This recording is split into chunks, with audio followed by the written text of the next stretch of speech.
Welcome back to the GM Academy. Of course, I am Jim McClure, your instructor, and today's topic is our 102 class on how to design a plot, and this is where we start getting into the real meat and potatoes of how we actually build and design a plot. And today, we're talking about the 3-act structure, which is one of the most basic and most straightforward methods of designing a plot.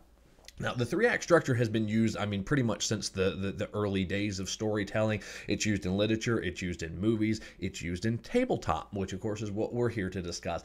And it really works very, very well. And I want to stress this enough because a lot of people, they see the 3-act structure and they don't necessarily, everyone runs the 3-act structure. There's a reason we run the 3-act structure, because it works. It is a narrative player's dream. It is the proper way, or I should say one of the proper ways to run a story correctly, because there are certain ebbs and flows that naturally happen within good storytelling that the 3-act structure by default builds into your story. So we're going to look at exactly what the 3-act structure is and of course apply it to tabletop. So the first act of your story, when you're designing your plot from the beginning, your first act, everything that happens within this first section of the plot should be about informing the players about the world, the setting, and the events that are going on. Everything they should do. We have the typical, the adventurers come into town and they're learning about the evil town guards and the evil king and the good merchant guild and the assassin guild that's running off and doing their thing. This is all information. We are providing the players a foundation for where our story is going to begin. And that's what Act 1 is. It's setting up your setting, what the world is, what's going on I should say what the world is, what are the geographical features, who are the big movers and shakers. It's setting that world in motion. Where are we right now that this story begins and that this story is going to take place in? 2, who is involved in this story? Who are the major players? Clearly, there's the players themselves, but who are the major NPCs? Who is the villain? Who are the neutral parties that are involved in it? All of that's what we want to establish within this Act 1. Where we are, what's going on, who is involved, who is in our world, in our event. And then the other thing we want to provide is what is going on. A basic idea of what is happening in our plot that is going to drive it forward, drive it through the next 2 acts.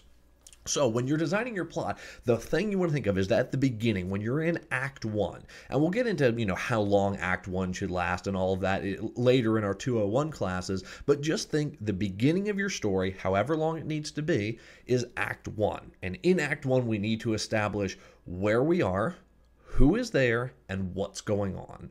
And just think, everything about your story, everything about the events should be to tell one of those 3 things within Act 1.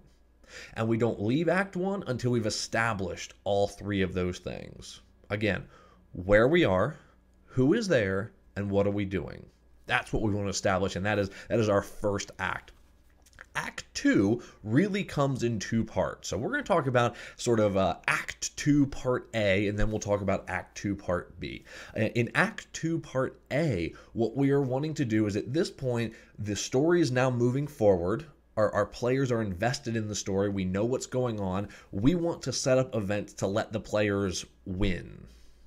In tabletop, we know this quite clearly. We set up combat encounters and they win and they kill the goblins, or they find information. They find out more about what's going on. They outsmart the villain. Everything in Act 2 Part A should be the players winning, succeeding, doing things and progressing the story in the way they want to do it. And what this sets up is a level of confidence. We've established the world. Everything was scary. We didn't know what was going on. We didn't know what was around the corner. In Act 1, we established all of that. Now we have a foundation. Now we start doing things and they're working. And this builds confidence. It builds that they can do something, they can change something, they can make the plot happen. It happens at a very subconscious level, but it develops and nurtures that confidence in the players that they are capable of doing something. And that's everything we want to establish in, 2A, Act 2A. Then we have the inverse of this. 2B happens. This is when everything starts going right for the villains. the Empire strikes back, as it were.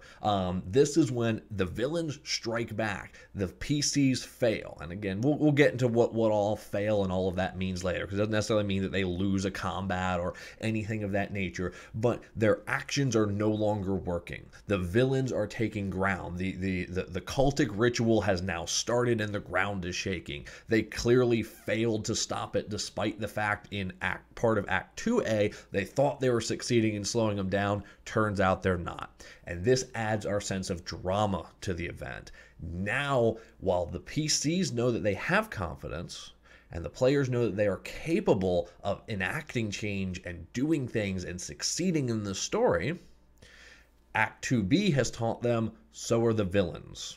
They are on par. They are capable of enacting change. They are capable of striking back against the players. And now we have drama set up. We have equal forces set up to oppose each other in what will be our ultimate conflict. So, just to review real quick, in Act 2, the beginning of it, 2A, the players are winning everything that they're doing. They're finding information. We are building their confidence as the GM in the story. Then when we get to 2B, we are breaking down some of that confidence. We are showing that the villains are capable of taking action and capable of doing events just like the players are, and that the players are capable of loss. Again, not necessarily directly involved in combat, but a loss of some kind, an important NPC dies, something of that nature, that allows them to know that, the world is changeable by not just them, but by the villains. And giving this dichotomy creates conflict between them. And that's what we want set up for Act 3, which is our finale. That's where everything in the story comes together for a true conflict. We have taught them about the setting. We've taught them who's involved. We've taught them what the story is going to be. We have allowed the players to gain confidence and succeed. We have allowed the villains to do the same thing, to engage combat. And now we let it all play out in Act 3 in the grandest stage. And that is our finale, and that is what Act 3 should be. This is the basic 3-act structure. This is the basic way most plots are developed. Yes, there's plenty of variations from one to another, different ways to sort of subvert the 3-act structure, but I highly recommend to everyone, especially if you've never ran plot before, stick to the 3-act structure. It works, it's really easy to run, and you can see exactly at every single step what you need to do, what needs to be happening. It is really a great way to develop plot, and especially starting out, that is the kind of plot you want to develop. And not even just starting out. To this day, I still primarily run 3-act structure plots. They work incredibly well. They drive a narrative and create a feeling of accomplishment. And that's what we want to do. The 3-act structure is your absolute best friend at designing a plot, or again, even if a plot stumbles upon you. If the players have started to engage with an important NPC or an unimportant NPC, it's just someone that they find interesting, that's setting up Act 1 of a plot. That is information, that is location, that is person, that is event. That is Act 1. And then you can follow that through its natural course of action into Act 2, finally into your conclusion of Act 3. You can use the 3-act structure for even if you hadn't originally planned it, but just a plot idea that jumps out at you. Now, once we get into the 201 classes, which is where we're going to go from here on how to design a plot, we are going to get much more in depth of how to flesh out this 3-act structure. And we're going to do this through what's called the 8 steps to building a plot, but those are on our 201 video. So I hope you enjoyed this. I hope you learned something. I'll see you all at the next class.